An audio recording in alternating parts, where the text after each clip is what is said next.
The deepest valley, the fiery furnace, the lion's den, the belly of the whale. The moments when we cry out to God but hear nothing. Have you been there? How do you know that God still cares? How can we be sure that He is in control? In today's episode, I'll be talking with my friend, Roberta Walker. Hey! To discuss how He speaks in the silence. I met Roberta about a year ago, and ever since she has turned into one of my most treasured friends. I love her. She has so many good laughs. She's very funny, great person. And I just can't wait for you guys to hear her story. It's going to blow your minds because she's going to address all those questions and more. So thanks for coming on the show, Roberta. Thank you for having me. Yeah. Sometimes, guys, I call her Roro. It's my affectionate little nickname for her. I love it. Yeah. So, Roberta, where does your story begin? My story begins leading up to turning 35, which happened to be right before 2020. My birthday is in December. So I turned 35 December of 2019. Experienced a lot of things leading up to that and had no idea what was in store for the year ahead. Yeah, nobody did. That was such a bomb, wow, what the history books are going to say about us. Yes. Because all of us in the beginning are like, 2 weeks, we'll be back into it. We're America. Yes. Yes. Yeah. So, we'll get to the pandemic part later. But first, let's back up and talk about 35 because, I'm almost 35, so I'm like, ooh, I kind of feel that already a little bit. So what made for you turning 35, kind of a thing? It's a little scarier, I guess. 35 was a very pivotal moment for me for a few reasons. Mm-hmm. The first being that I was having a hard time accepting that I was in my 30s. When I turned 30, it was very crushing for me because I had so many plans, goals, things I wanted to obtain in my 20s. And I had set timelines for these things and I was serious. Yeah. I was like, by 22, I'm going to do this. By 25, I'm going to do this. By 28, I'm going to do this. And by 30, I'm going to have all of this down pat and just going to be living life. And then 30 hit and it's like, none of these things have happened. Yeah, I had a similar, I was upset about 30 for the same reasons. Not because I was aging, but because my goals weren't met, it hurts. None of these things have happened and suddenly 30 is here. So I stayed in denial about that 30 for years. And I'm like, every year I'm just going to be 30. Every year I'm 30. Every year I'm 30 until I get my mind right and catch up on what I'm supposed to be caught up on. And then came 35. And it's like, okay, I'm seriously in my 30s. There's no denying it now because when I go over that hump on the day that I turn 35, I'm swiftly downhill to 40. Yeah. I mean, I'm feeling that that's where I'm at. A few weeks ago, I was like, I don't know. I feel like I'm just halfway there to 35 myself. And so in my mind, I'm like, well, you're 35, even though I'm not, but I'm having the same palpitations over here. It's real. I have so many years to do because I didn't do what I want to do for 30. So now I want to do even more for 40. Yeah. And it's the pressure's on. I'm feeling that. I feel like I don't have X amount of years to quote unquote matter. Yeah. So I feel that. I know it sounds silly to you guys out there, but it's a thing. I don't know, maybe more 35-year-olds and plus feel that way. I don't know. It's real. Yeah. And I think now that I'll be 40 next year. And even right now with May approaching, my classmates are reaching out to plan a 20-year class reunion. Yeah, it's I'm ready. 20 years. And then I think, have I even done anything these last 20 years that I set out to do? Yeah. And in a lot of areas, that answer is no. So that's why 35 just really was a pivotal moment that I said, I have to stop being in denial about my 30s and accept this 35 and just really get out of my funk about being behind in life and just acknowledge that it's not that I'm behind, I'm just on a different path. Yes. Yeah. And everybody's path really is different. God really does put us out there for specific things, and one person's race doesn't make the others the same. You're not on the same race.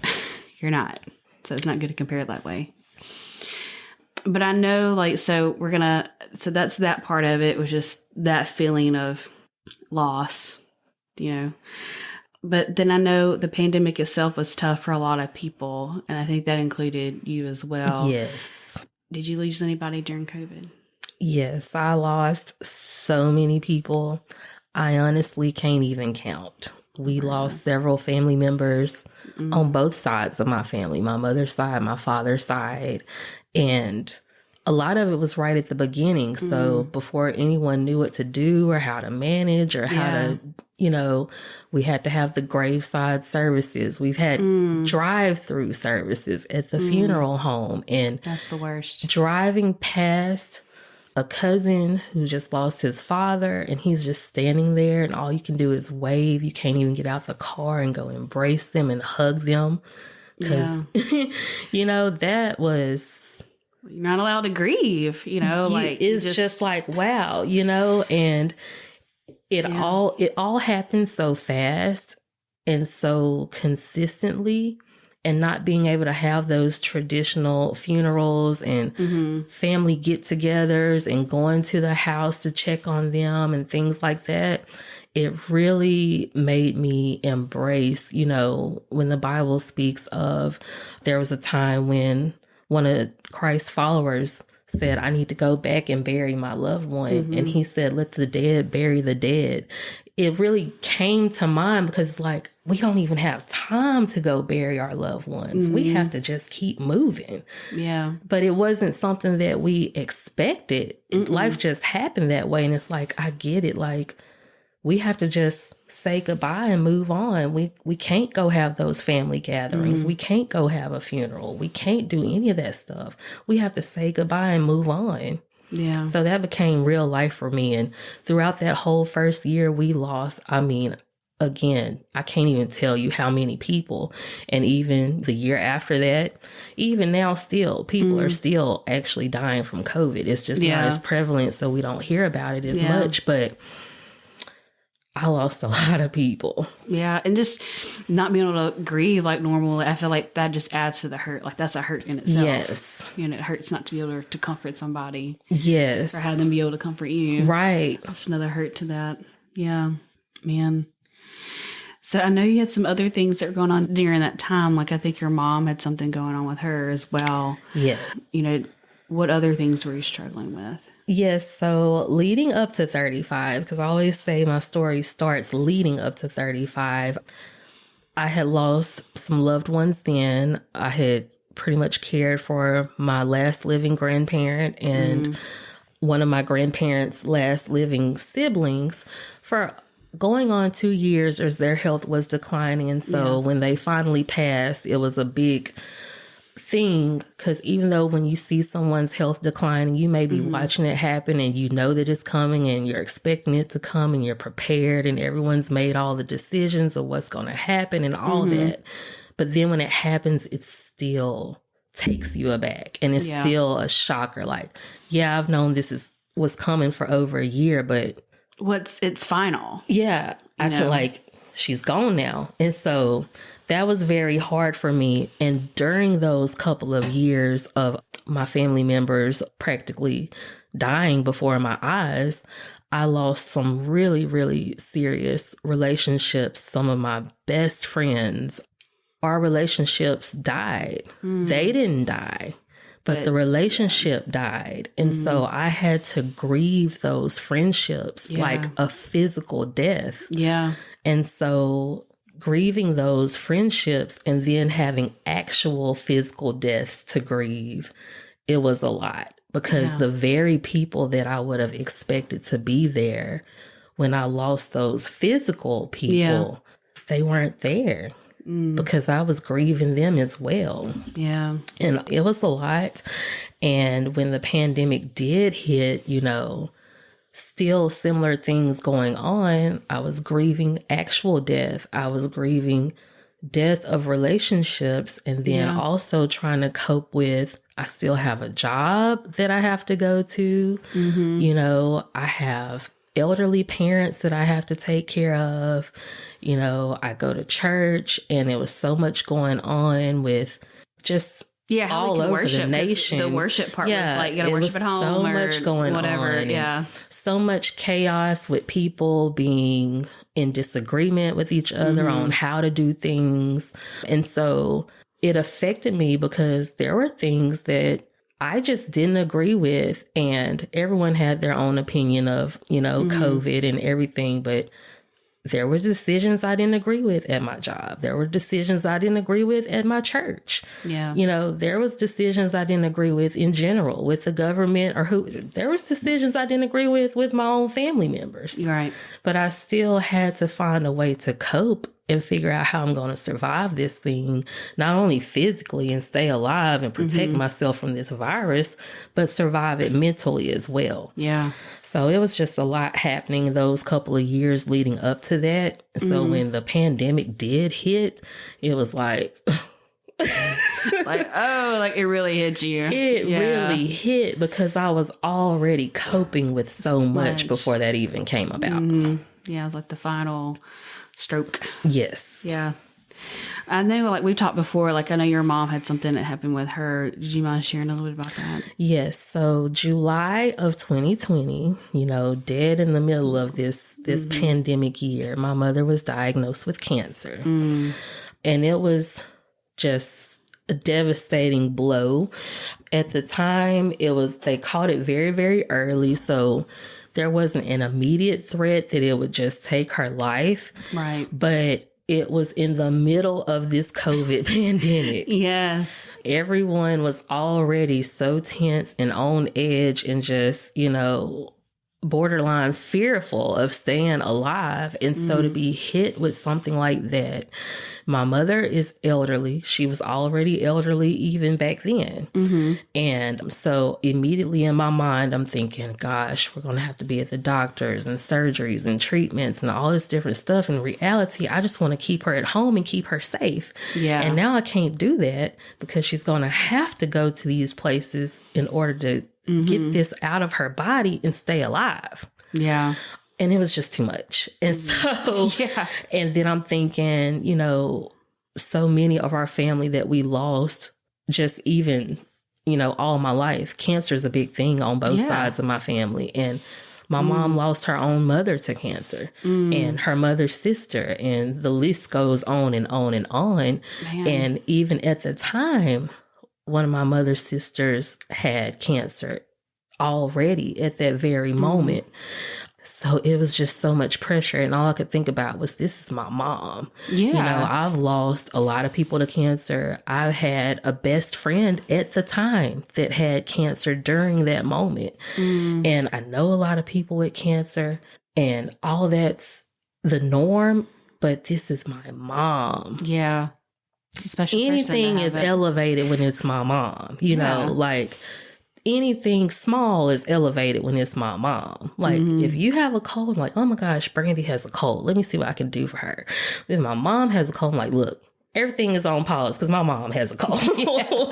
Yeah. So this is my mom. And I was devastated because I didn't know what was up ahead. And it was elevated by 100 because of the pandemic, because I knew that not only does she have to go through this battle with cancer, but we're up against something that no one knows about. No one knows how to contain. No one knows how to control. So there's cancer and there's COVID all at the same time. And just all those restrictions, you know, my husband was an ICU nurse during that time. It was just a tough time. And and then my grandparents at that time were having to go be put in a nursing home because they were having like dementia and Alzheimer's, and that was difficult because you couldn't see them.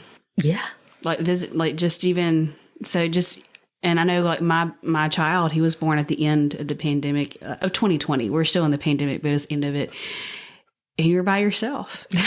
I mean, just so, and that's I don't think our society realized how communal and like social we were until all that happened, to when you couldn't be there for people. Right. Because that's a big part of treatment as well. Like, you know, having to take your mom to a place. Right. Beyond just the fear of like, I'm taking her into a place that could be infected with this thing that we don't know about. Yeah, having to drop her off at the door. But just not even to be able to walk with her. Yeah. Or sit with her during treatments, and like just the aloneness for both parties. Yeah, exactly. Just, that was rough for a lot of people. Exactly. And I'm so sorry you had to go through all that. That's a lot. That's a lot just hearing about it. Like, oh my gosh, I can't. And then I'm thinking, wow, what a strong person to endure. Ooh, You know, I didn't feel strong. So, man, we talked about a lot of things. You know, what did you struggle with the most? I believe that I struggle most with the consistency of it all. Like, it really became like clockwork that something bad was going to happen. This Tuesday, what else is going to fall? Yeah, it's been about 48 hours now, so let's see what today holds, you know? Yeah. So every other day, someone was passing, someone was sick, someone was fighting for their life. You know, something was happening. Someone had, you know, stress on the job where they wanted them to come back and they weren't ready to come back. So now they don't have a job. And, you know, these are family and friends, you know, just people that you care about, because I kind of take on the emotions of other people. So even if I'm talking to a friend or even just a coworker or someone at my church that's going through stuff, it affects me too. So on top of my own life, you know, it's like my friends are going through things too. I'm not the only one. Yeah. And so when we're sharing things with each other, I had a best friend who lost her father to COVID, but her father was like a father to me. Yeah. So I'm grieving yet again. It's not my own personal family member, but it felt like it. Yeah. You know, and then just wanting to be a comfort for her. And I really couldn't. Yeah. I couldn't comfort her. Yeah. And she couldn't comfort me.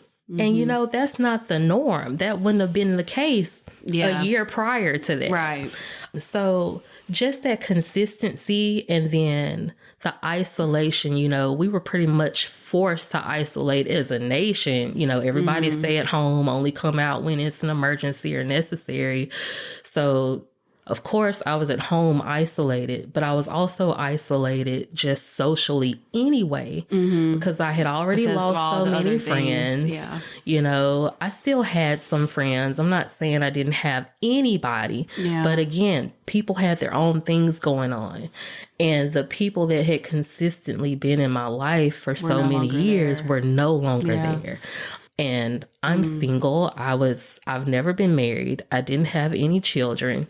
And so even in those hard moments, you know, you want someone there who can at least comfort you and tell you it's going to be okay, or give you a hug, or hold your hand, or, you know, say, you don't have to do this today. I'll go do it for you. I didn't have that. Yeah. You know, so it was all on me. Everything that I was going through, everybody that I was taking care of, including myself, it was just me. You know, I didn't have that person of my own to say, I got this. You know, just rest today. I'll go get the groceries today. You stay at home. Or do the laundry. Right.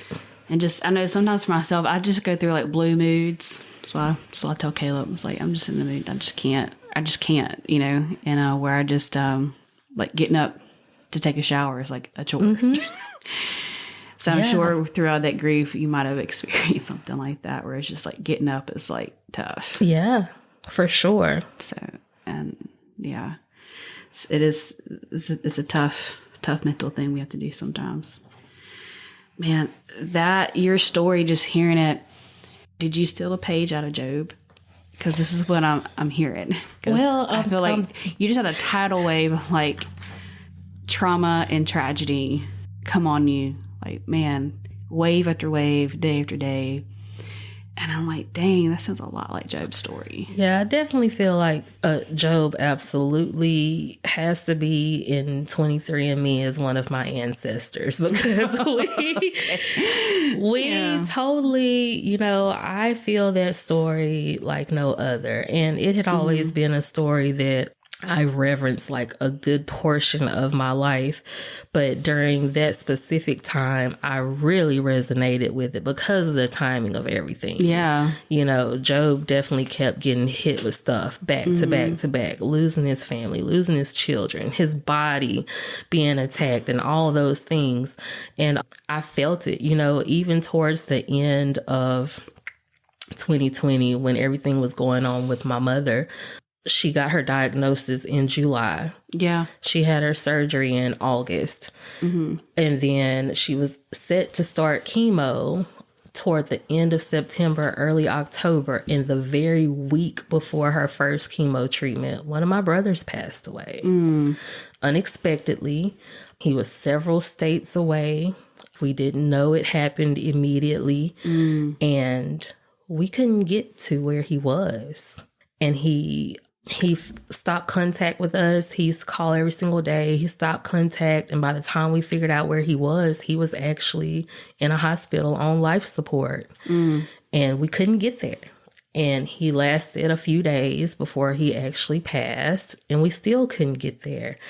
And my mom was about to start chemo days after that. And again, my parents are elderly. It was the middle of COVID. Flying was really not an option. No, it really wasn't. We could not get on this plane and go. Not only that, but financially it wasn't feasible at the time.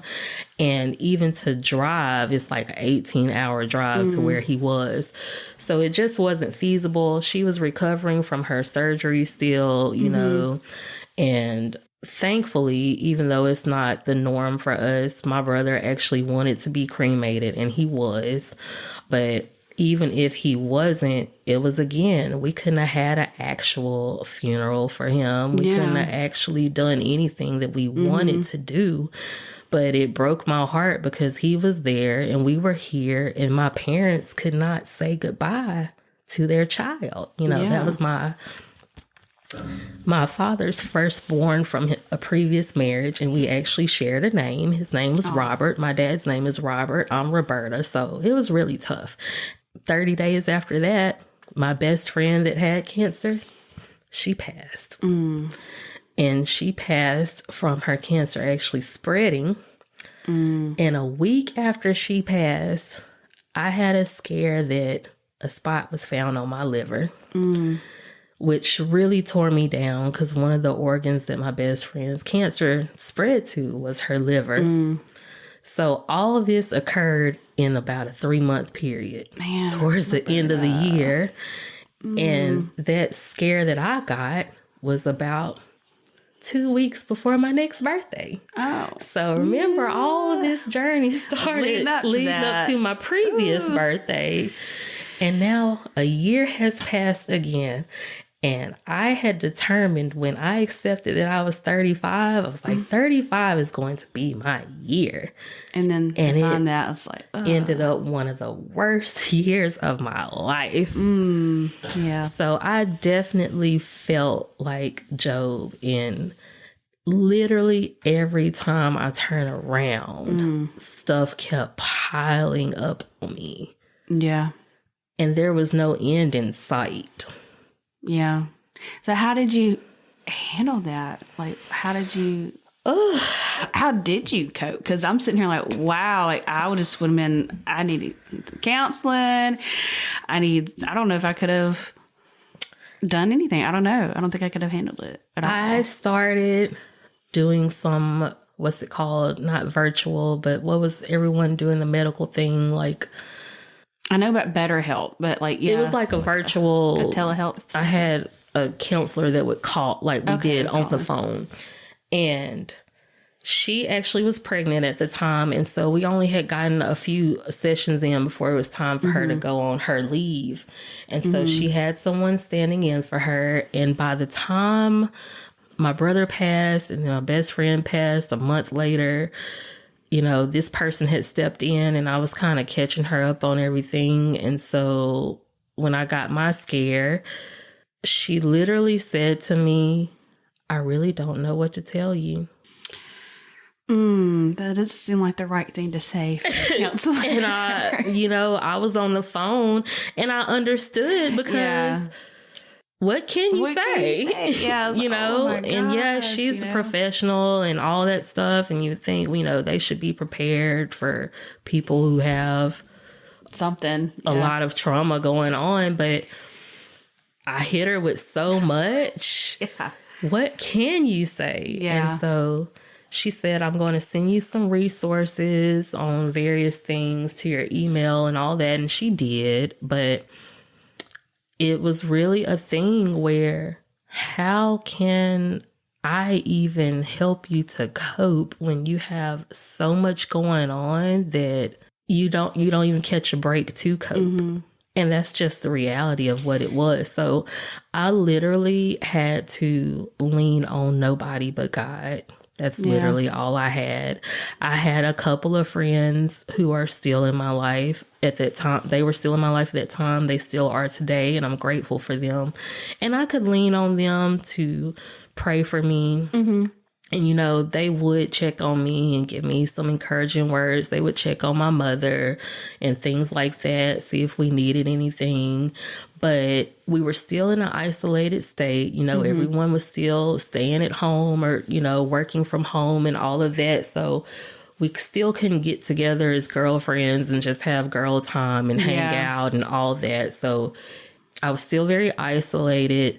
So I really had to cling to God. I really had to just cling to him and him alone. I couldn't expect anyone to comfort me. I couldn't expect anyone to come hug me. I couldn't expect anyone to say, hey, let's just go out and have lunch and have chit chat. Like, I couldn't do any of that. And then my friends that had their own things going on, I couldn't expect them to break away if they could break away because they had their own things going on. And I wanted to be there for them and couldn't. So I had to really learn that God himself is my friend. Mm-hmm. When you are following Christ and you accept him as your Lord and Savior, we get in the mindset of him being our Lord, our Father, our protector, our provider, all those things. But it's a lot of times we don't really look at him in the concept of a friend. Mm-hmm. Yeah. He is our friend. He is someone that when you have no one else, you have to talk to him. You tell him everything. The same way I could call you up and just unload on you and be like, Brandy, girl, I got this going on. Like, we have to talk to him the same way.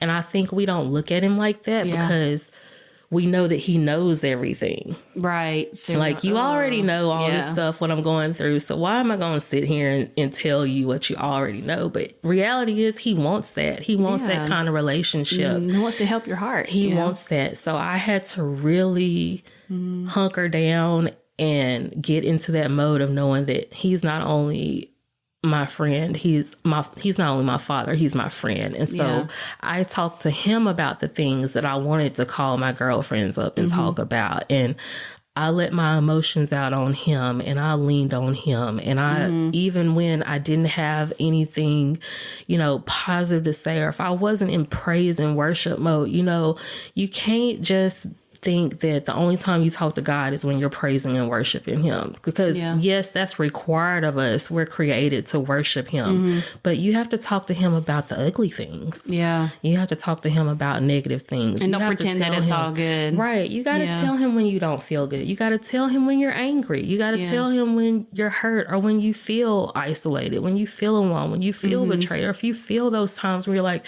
God, where are you? Do you even care?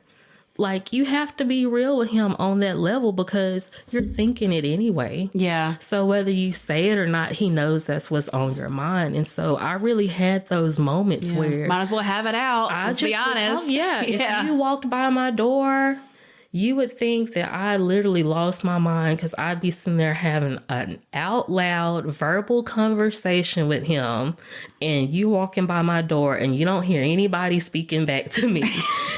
But those are the kind of talks that I had with him every day. And there was times where I couldn't talk at all. I just might needed to lay down in my bed and just cry myself to sleep. And I had those days and I had those nights, and I would put on a strong face to go to work. I would put on a strong face in front of my parents because I knew they were going through their own set of emotions. And even though my parents are elderly, I'm still their baby. Yeah. So they're concerned about me.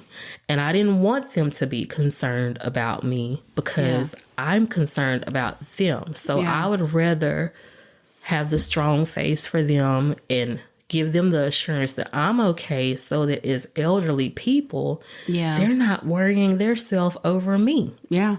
I wanted to take care of them. So I would do that. And maybe I would be out with talking to my parents and whatnot, or fixing them lunch or something. And I'd just be like, okay.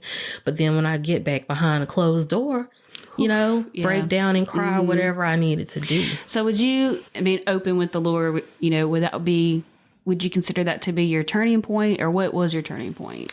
I think my turning point was, going into 2021 after 2020 was so tumultuous for me, but going into 2021, my mom was reaching the end of her treatments because she had surgery, she had chemo, and she had radiation. And literally, even though they had removed any sign of cancer, but chemo is a process itself. Yes, some people they can survive the whole cancer part, but the chemo is what brings them down. And so I had been worried about that, especially since it was pandemic era, but her going through the chemo had me stressed because, again, she was elderly. And then her immune system was so low that if she was to get COVID, she doesn't have anything. Nothing to fight it, And so knowing that the chemo part was over, the radiation came, and even though the radiation was like simple, the kind that she had to have and where she had to have it was very simple, I still was on edge. And so it wasn't until I knew she had like literally one treatment left that I felt like I could just breathe again. Yeah. And even though I knew that she was going to survive it, I knew that her treatments were ending, I still was on edge that entire time. So when I knew her treatment, like she literally had one more left and I could feel myself breathing. Yeah. And it's like I had to acknowledge, right when I finally felt that breath of fresh air, it's like I felt God say, I told you it would be okay. Like you were so worried and so scared all these months, and I told you it would be okay, and now we're finally here. But I had to get there. Some people can stand strong in their faith and just be upbeat and positive. Like, I know beyond a shadow of a doubt it's going to be okay and I'm fine.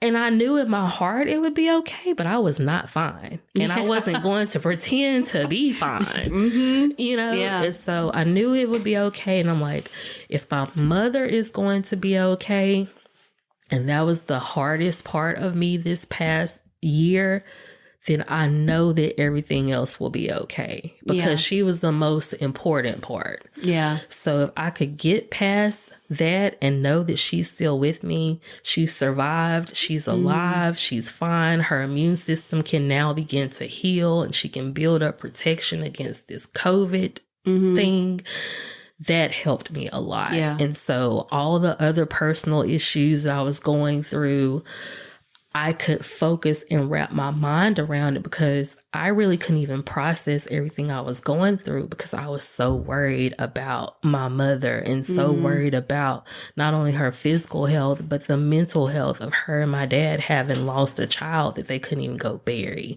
And being worried about me and knowing that I was going through things and other personal losses. So everything else I could process better. And at that point, I could really communicate with God in a different way to hear him more clearly on how to cope with the other things I was dealing with. And that was a relief for me. Yeah. Well, I'm really glad he gave you that assurance, and just in having your mom be secure for you, sounds like you really needed that to start your healing from everything else. Yes. And all this really makes me think of, from Job, like even if he kills me, so this says this in Job 13:15, like even if he kills me, I will hope in him and I will still defend my ways before him. Yes. And some translations say instead of like kill, it's like slay, but so even though he slayed me, I'm still going to be there trucking on. Yes. And I'm like, man, yes. I feel like you definitely lived that out. Absolutely. Because that is really the contention of faith.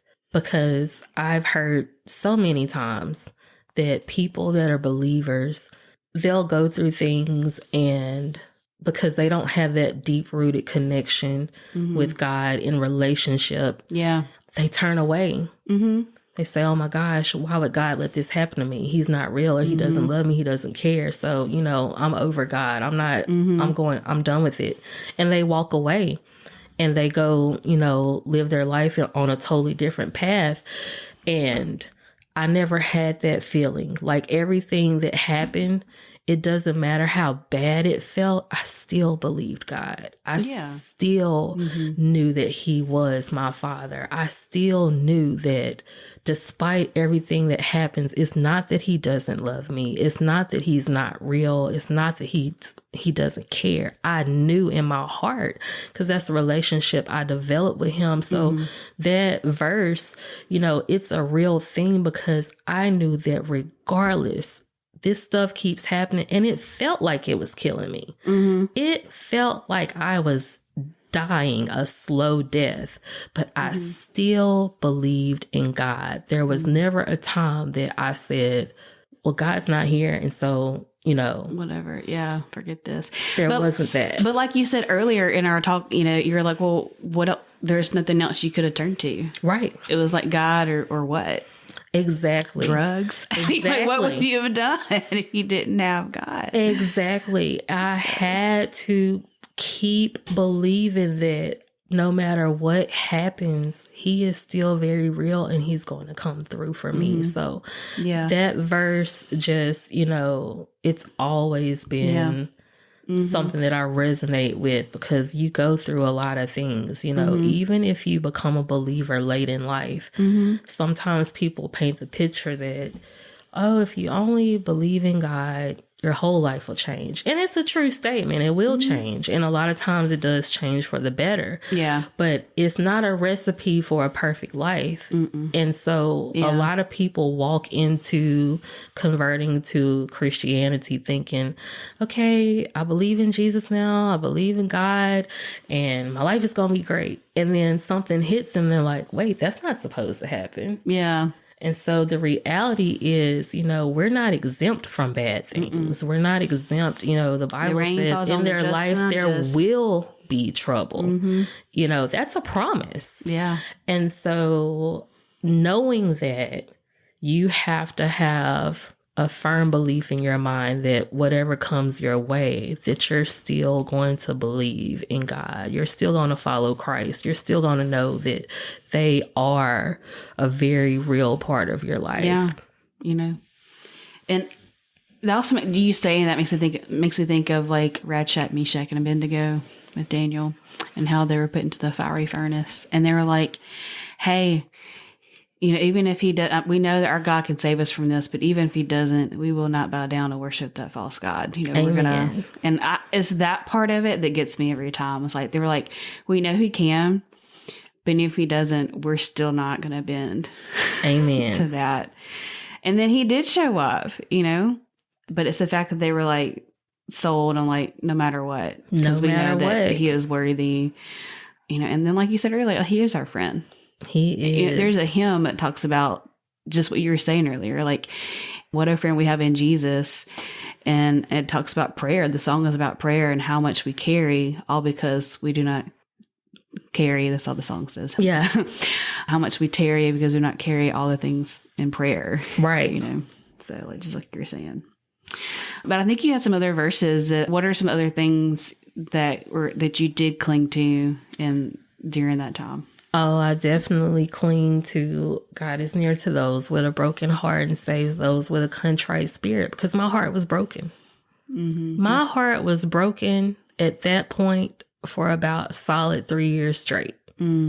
I was in a consistent state of brokenness, but I clung to that verse because he was with me. Yeah. He was near to me. That's what his word says, and I believed it. So I knew that me being in a broken state did not mean that God was away from me. It meant that he was close to me.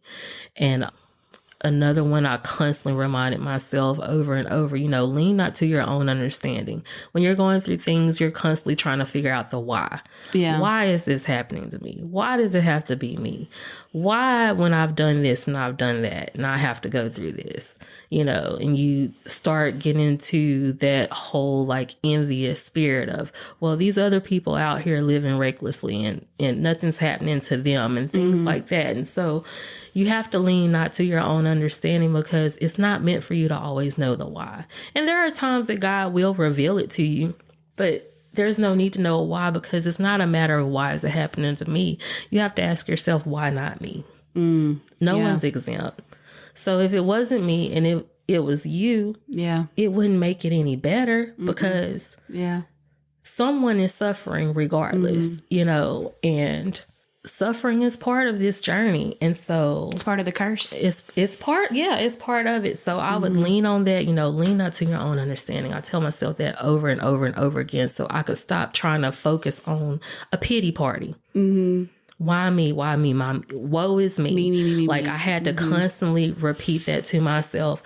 And the other one, one of my favorites, fear not, for I am with you. Be not dismayed, for I am your God. I will strengthen you. Yes, I will help you. I will uphold you with my righteous hand. Because when you say, God, are you even listening? Are you going to do something? I need you to do something. He says, yes, I will help you. It's in his word. People sometimes say I don't know how God speaks to me. God speaks to everyone in different ways. But his initial speaking point is through his word. So when you can read his word and it literally says, I will help you. Yeah. You're in your prayer time saying, are you going to come through for me? And his word literally says in print, I will help you. And so I constantly reminded him of his word. You say that you will strengthen me. You will help me. You will uplift me. And I'm going to wait on you to do that and honor that word. Yeah. So I constantly, like those 3 verses, I constantly repeated them in my heart, in my mind, and even out loud, because that's what I clung to. I'm brokenhearted. I'm trying to figure out why, but it's not meant for me to figure out why. Yeah. I'm going to acknowledge you so you can tell me how to get out of these things. Because it says, if you go beyond, lean not to your own understanding, it says, acknowledge him in all your ways and he shall direct your path. Yeah. So I'm acknowledging you so that you can tell me what to do. Yeah. How to handle this, how to cope with this, what to say, what not to say. And that's just how I got through it. Get me on your level, Lord. Yeah. Because my level, if you're not going to tell me, what this is all about, at least tell me how to deal with it. Yeah. Because I don't know. Yeah. Man, were there any other ways that, that he spoke to you? Oh, gosh, yes. It was not in the traditional sense, because a lot of God speaking to me during that time, I didn't hear his voice. He didn't give me directions in the way that I would expect, in the way that I have known him to in the past.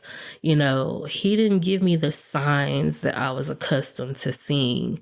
It was a total different time for us. It felt like he sat back and just watched. And that was part of my frustration, because I was expecting these obvious, like just this big miracle to come through. Like I'm going to wake up one day and have that phone call or that email that just turns everything around. Yeah. And it wasn't happening. Like, where's my God moment? Yes, exactly. And so I realized many times there was ways I knew he was speaking to me because I had a sound mind. The Bible says God has not given us the spirit of fear, but power and love and a sound mind. And acknowledging that I had that sound mind was him speaking to me, because I could have been Crazy. Crazy. Yes, broken. I you already would were lay broken, there but, like, and think about the things that are going on and literally think to myself, how am I not just on the 5th floor? How am I not just out in the streets doing crazy things or picking up a new bad habit or, like you mentioned earlier, going to find drugs or whatever. Something. And so when I would think that to myself, that was him speaking to me, because he's like he said, because I kept you. I regulated your mind. Someone else wouldn't be able to take it. That's right. Someone else would be out there on drugs. Someone else would be trying to, get mental help, or their family have them committed somewhere, or you be sitting in a hospital overnight. But I kept you. I kept your mind. That's how. And he would speak to me in that way. He would speak to me when I get up and go to work. There's times that I would get up and go to work all day and come home and realize that I've been so out of it mentally. I don't even know how I was able to go to work and just function and produce, or even to drive my car. Like, have you ever driven your car and you get down the highway and you have a moment where you don't even remember that path sometimes of too drugs? Like often. you blank out, and it's like, oh, I really have made it this far. Like, I don't even, somehow I've blanked out the past 30 minutes. It was like that kind of thing. Like, God spoke to me like, you were so checked out, but I drove your car home. And I felt like I heard him, like, I brought you home. Wow. I helped you when you were in the kitchen cooking and you checked out and your food could have went up in flames and burnt the house down. But I regulated your mind to say, hey, turn that heat down, turn the fire down. Your food's about to burn up. Your house is about to catch on fire. Like, I heard him in those moments. I heard him in the moments when, it's not a flex or a brag, but still to this day, my parents nor myself has gotten COVID. And during that time when I was so stressed out about my mom being in chemo and her immune system being down, and he spoke to me, he said, the biggest thing you were worried about, it didn't happen. Yeah. She made it through her surgery, through her chemo, through her radiation as an elderly woman with no immune system, and still to this day has not gotten COVID. Yeah, I mean, that is a miracle, especially her having to go into a hospital for treatment, like into almost ground zero every time. And we were going for her treatments weekly. Yeah. She had to go to the doctor twice a week because she would go one day for the treatment and one day for the follow-up. So she was around sick people twice a week, every single week. And I'm not sick people, or just people in general who could be carrying it and not knowing it, or because they're having to, the nurses, they save her body. Exactly. So, and all that PPE or whatever that was called, something that personal protective equipment. Yeah. It wasn't 100%. It wasn't 100% at all. Yeah. Yeah. But I heard him speak to me in all those ways. Every time I had to acknowledge that, I survived something or made it through in a certain kind of way during that time, it really reminded me that he was there. He wasn't talking to me. He wasn't saying, go here, go there, call that person, write this letter and make this happen. But he was directing me the entire time, because even when mentally I wasn't there, he guided my hands. Yeah. He put me in my car. He drove me. He dressed my body. He cooked my food. He carried me to work. He helped me produce at work so that I don't lose my job. Yeah. He controlled my tongue so that I don't lose my job.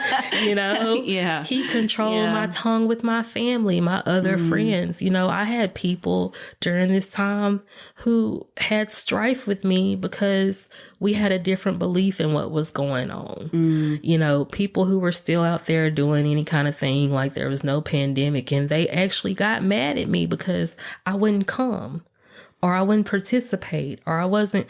And, it was almost like a bully type thing. Like, what are you afraid of? And all this different type of stuff.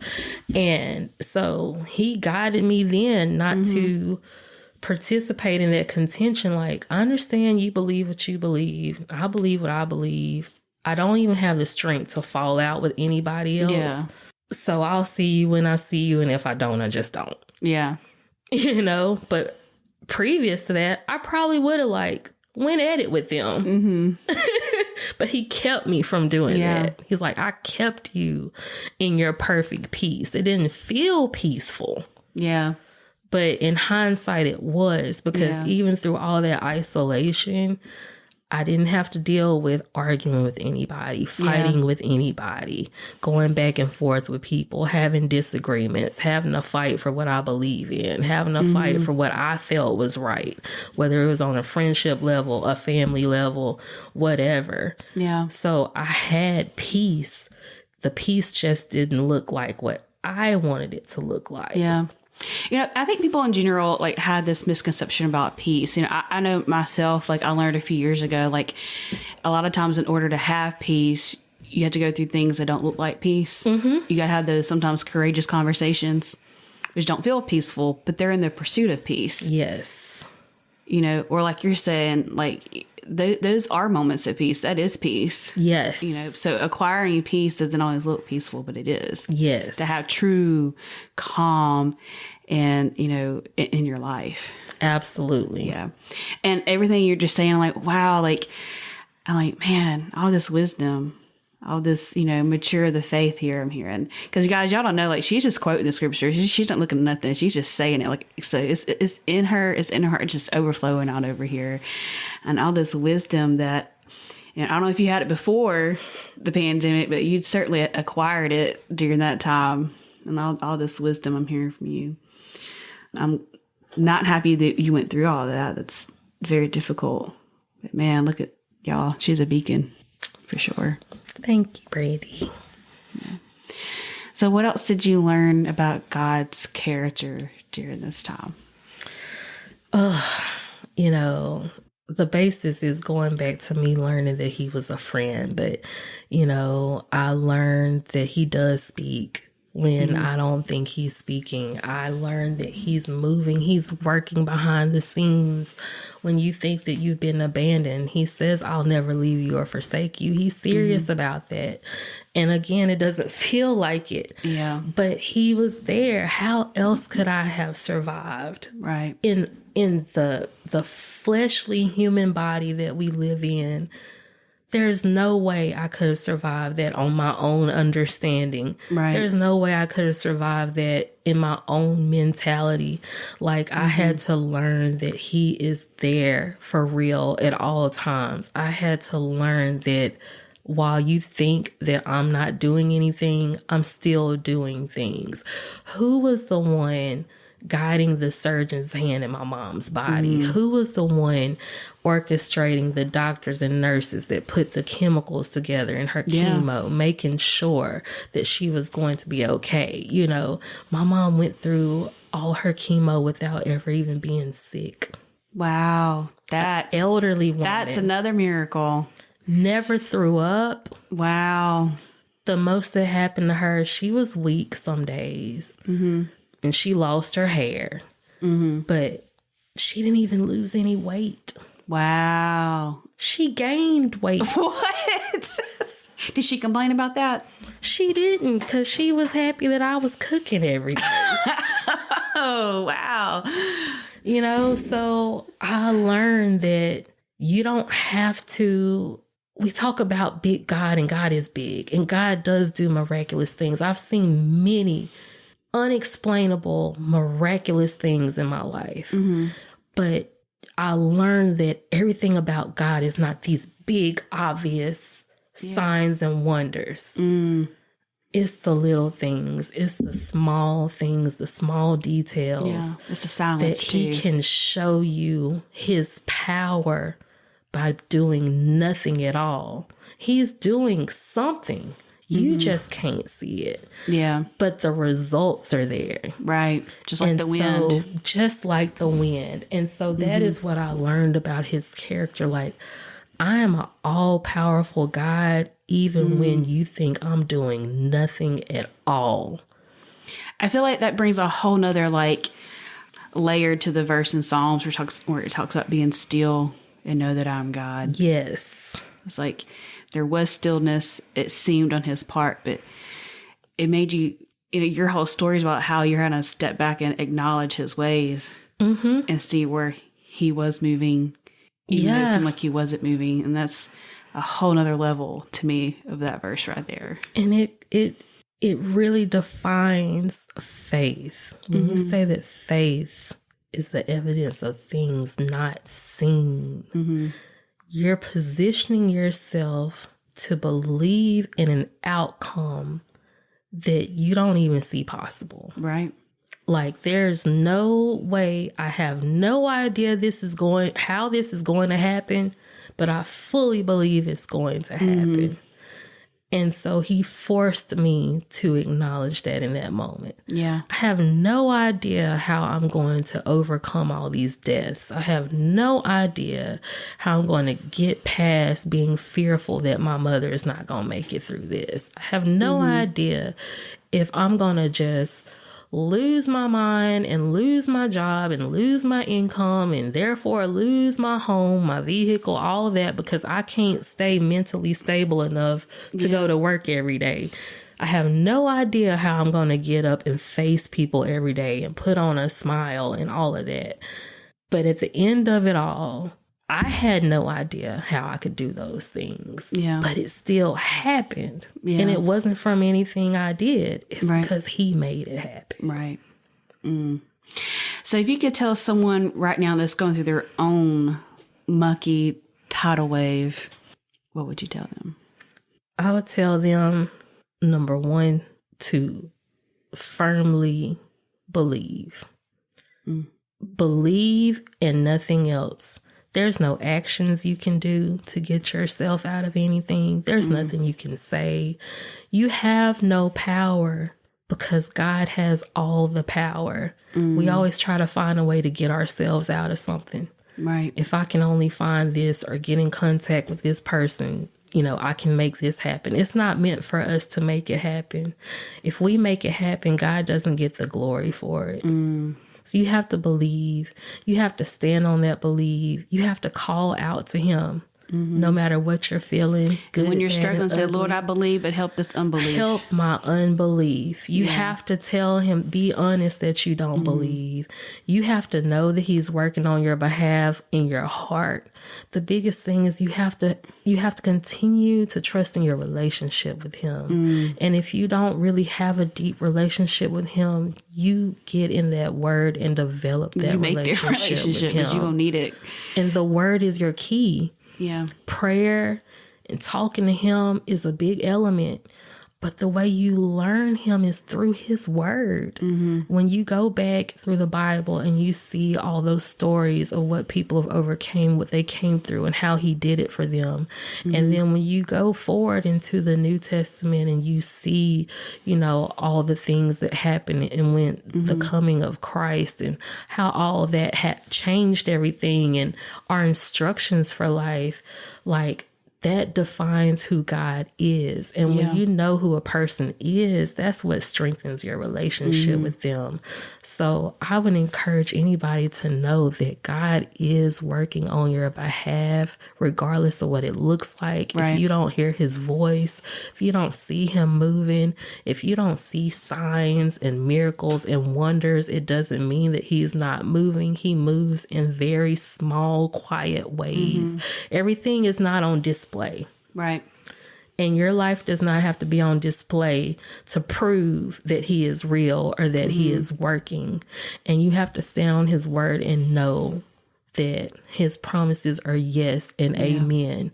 And your version of yes and his version of yes may not be the same yes. Yeah. But it's still yes and amen, because regardless of what happens, if it's his will, it's the best thing for you. It may not feel good. Yeah. But if it's God's will, it's the best thing for you because he only provides what's best for you. Yeah. So it's still a yes when it feels like a no. A no from God is still That's a good yes. word. That's a good word, girl. Yeah. Well, Roberta, thanks for sharing. You shared so much today, so much. Man, I hate that you had to go through all that. You have shared so much wisdom today, and it's been so encouraging to know that we just need to be still and know. And just know that even in the silence, God certainly speaks. And it's probably even then when he's shouting at us the most. Amen. And thank you so much for sharing your story. Amen. You're welcome. Thank you for having me here.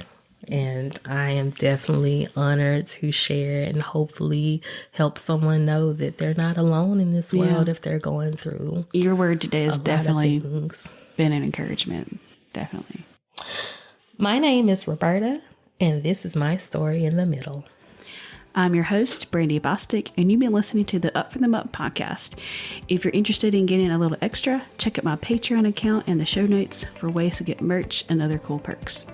Psalm 40, verse 2 says, "He brought me up from a desolate pit, out of the muddy clay, and set my feet on the rock, making my steps secure."